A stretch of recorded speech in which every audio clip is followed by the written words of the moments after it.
Hello everyone, Brian here with the first of the videos on the Rupert Cordeux Wells Cathedral that I was so excited about and posted an introductory video on about 2 months ago. At the time when I discovered Rupert Cordeux's card models, I ordered 3 of his 13 kits. The 3 cathedrals that I've been to in England, which is Wells and Salisbury and Canterbury. I thought Wells Cathedral was an absolutely beautiful cathedral. For some reason, it really resonated with me. And I just found it absolutely stunning, and I was so excited to find somebody who did a model of it.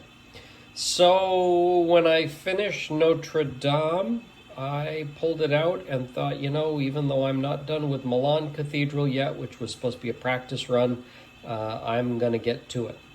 So here we are. So the first page of instructions talks about or shows putting together almost the east end. In figure 4 here, we talk about the Lady Chapel, which is the easternmost portion of the cathedral.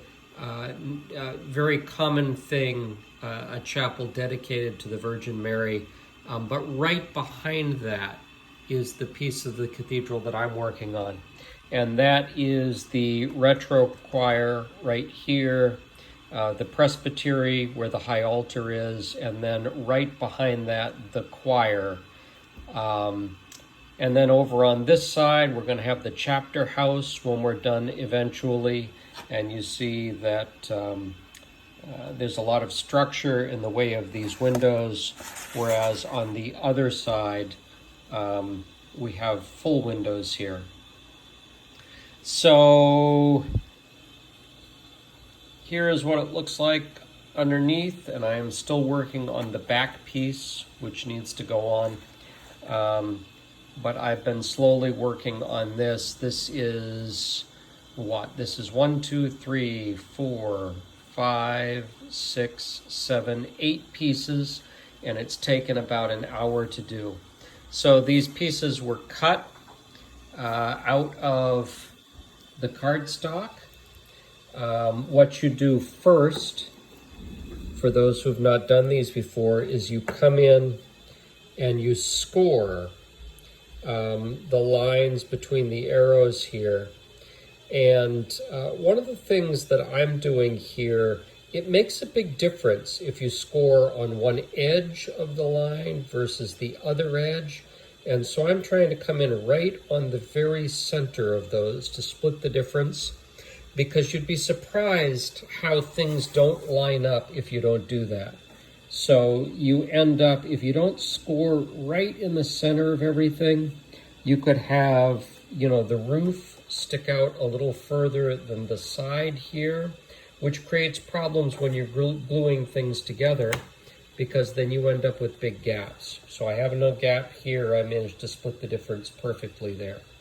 But that's one of the things about these card models that's fairly persnickety, is you really have to be consistent about where you're going to score things, whether you're going to split the difference, you're going to do one side or the other, because it really can make a difference in the long run. Even on this one, trying to be very, very careful. I've got this little bend right here, which is supposed to be a right angle, but you can see that when I was done, even trying to be very careful, I ended up with more of a Z or an S shape on both sides, because it didn't quite fit. So it may be that I cut it wrong. It may be that the measurements aren't quite exact in the card model itself.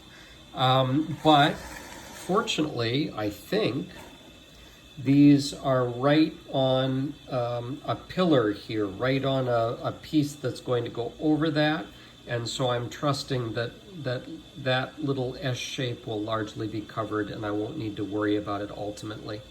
But other than that one item, all of this went together very, very nicely. I didn't have any issues at all. The problem that you have with these, or the challenge, is finding ways to actually use tweezers to actually hold all of the tabs together while it's gluing.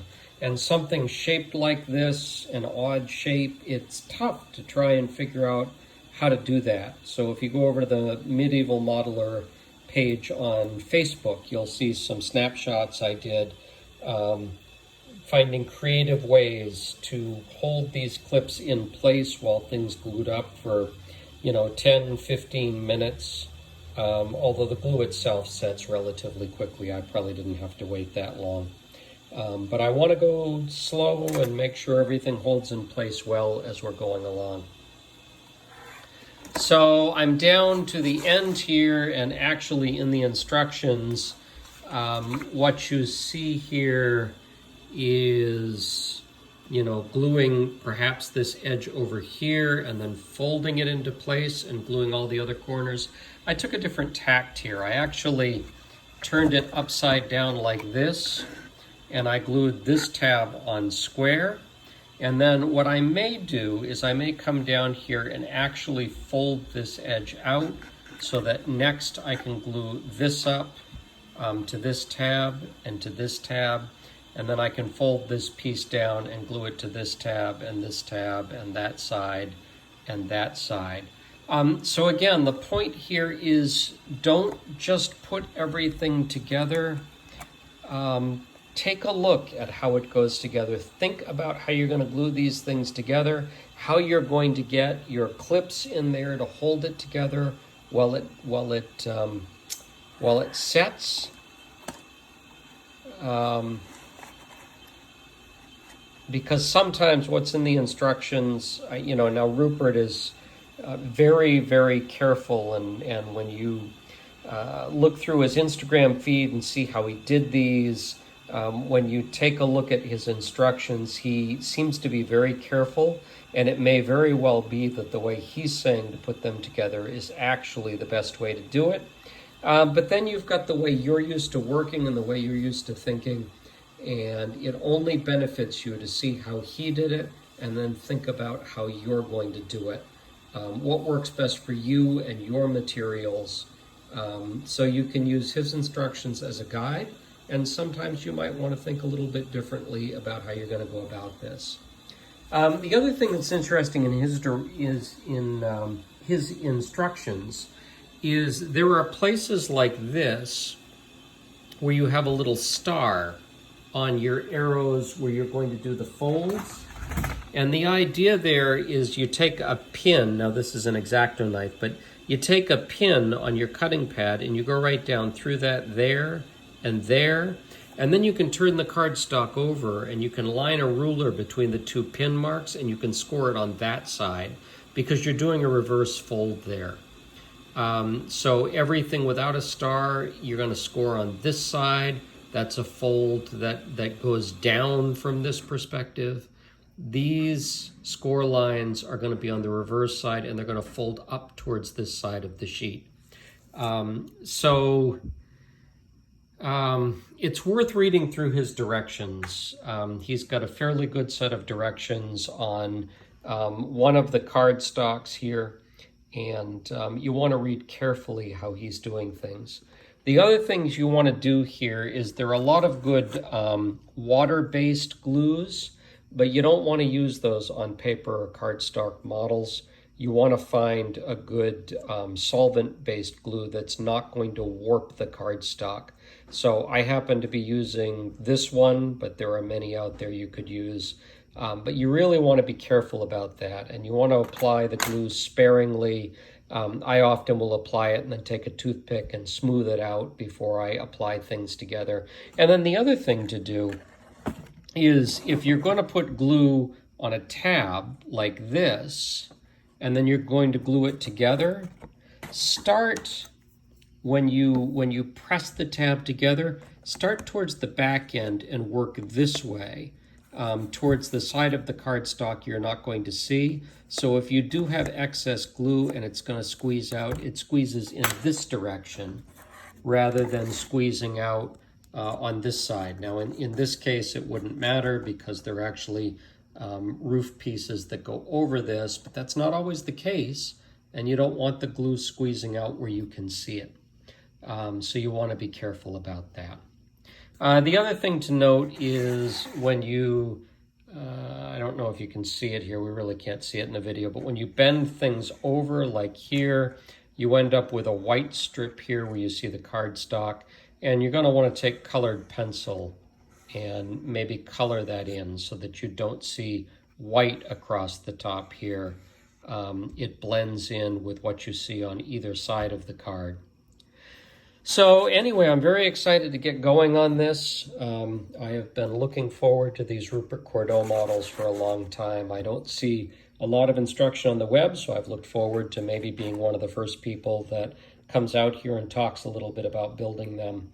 And I'm just thrilled about the subject matter.